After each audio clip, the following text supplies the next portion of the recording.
ಜಮೀನ್ದಾರನಿಗೆ. Doctor ಬನ್ನಿ ಬನ್ನಿ, ಇಷ್ಟೇ ನಿಮಗೆ ಫೋನ್ ಮಾಡಿ ಹೇಳಿ ಕರೆಸಿದ್ದೆ. ನೋಡಿ, ನನ್ನ ತಂಗಿ ಸುಮಿತ್ರಾಳಿಗೆ ಸ್ವಲ್ಪ ಹುಷಾರಿಲ್ಲ, ವಾಂತಿ ಕೂಡ ಮಾಡ್ಕೊಳ್ತಾ ಇದ್ಲು. ಒಳಗಡೆ ಇದ್ದಾಳೆ, ಸ್ವಲ್ಪ ಚೆಕ್ ಮಾಡಿ ಬನ್ನಿ.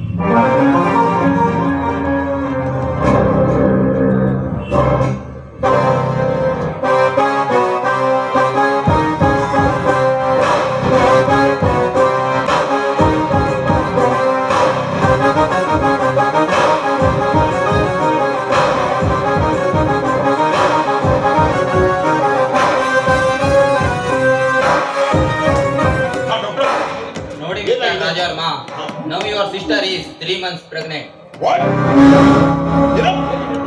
ಇದೇನು ಹೇಳ್ತಾ ಇದ್ದೀರಾ? ಅಚ್ಚ ಕನ್ನಡದಲ್ಲಿ ಬಿಚ್ಚಿ ಹೇಳುತ್ತೇನೆ. ನಿಮ್ಮ ತಂಗಿ ಈಗ 3 ತಿಂಗಳ ಗರ್ಭಿಣಿ. ನಾನಿನ್ನು ಬರ್ತೇನೆ. ಒಂದು ನಿಮಿಷ ನಿಂತ್ಕೊಳ್ಳಿ.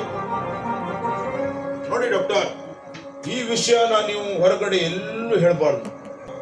ಅದಕ್ಕೆ ಉತ್ತರವಾಗಿ ತೆಗೆದುಕೊಳ್ಳಿ 10,000 ರೂಪಾಯಿ. ಚೇಚೆ, ನನ್ನ ಫೀಸ್ ಓನ್ಲಿ 1,000. ಅದು ಗೊತ್ತು, ಆದ್ರೆ ಈ ನಮ್ಮ ಮರ್ಯಾದೆಯನ್ನು ಉಳಿಸೋದಕ್ಕೋಸ್ಕರ ನೀವು ಈ ವಿಷಯನ ಯಾರ ಹತ್ರನೂ ಹೇಳಬಾರ್ದು. ಅದಕ್ಕಾಗಿ ಇದನ್ನ ನಾನು ನಿಮ್ಗೆ ಕೊಡ್ತಾ ಇದ್ದೀನಿ. ಯಾವ ವಿಷಯ? ಏನು ಕತೆ? ನನಗೊಂದು ತಿಳಿಯುತ್ತಿಲ್ಲ. ನೋಡು, ತಾಳಿ ಕಟ್ಟದೆ ತಾಯಿ ಆಗುತ್ತಿದ್ದಾಳೆ ಈ ನನ್ನ ದುರ್ಗನ ತಂಗಿ. ಅದಕ್ಕಾಗಿ ಈ ವಿಷಯನ ನೀನು ಯಾರಿಗೂ ಹೇಳಬಾರದು ಅಂತಾನೆ ಇದನ್ನ ಕೊಡ್ತಾ ಇರೋದು. ಯಾಕೆ? ನಿಮ್ಮ ತಂಗಿ ಗರ್ಭಿಣಿಯಾಗಿದ್ದು ನಿಮಗೆ ಸಂತೋಷವಾಗಲಿಲ್ಲವೇ? ಪಾಪ, ಹೆಣ್ಣಾದ ನಿಮ್ಮ ಸೋದರಿ ಚೊಚ್ಚಲ ಗರ್ಭವತಿ ಎಂದು ಅದೆಷ್ಟು ಆನಂದ ಪಟ್ಟಿದ್ದಾಳೆ ಗೊತ್ತೇ? ಮದುವೆ ಆಗದೇನೆ ತಾಯಿ ಆದವರನ್ನ ಈ ಸಮಾಜದಲ್ಲಿ ಏನಂತ ಕರೀತಾರೆ ಗೊತ್ತಾ? ಸೂಳೆ ಅಂತ ಕರೀತಾರೆ. ಅಂತ ಒಂದು ದುಸ್ಸಾಹಸಕ್ಕೆ ಕೈ ಹಾಕಿದ್ದಾಳೆ ಅವಳು. ಅದಕ್ಕಾಗಿ ಅದನ್ನ ನೀವು ಯಾರ ಹತ್ರನೂ ಹೇಳಬಾರ್ದು. ಅದಕ್ಕಾಗಿ ಹೇಳ್ತಾ ಇದ್ದೀನಿ ಅಷ್ಟೇ. ಓಹೋ, ಈ ದುರ್ಗುಣಕ್ಕೆ ಇಷ್ಟೆಲ್ಲ ಹಣವನ್ನು ಕೊಟ್ಟು ಈ ಪ್ರಸಂಗವನ್ನೇ ಮುಚ್ಚೋ ಸಾಹಸ ಮಾಡಿದ ಸುಗುಣಿಗಳು ನೀವು.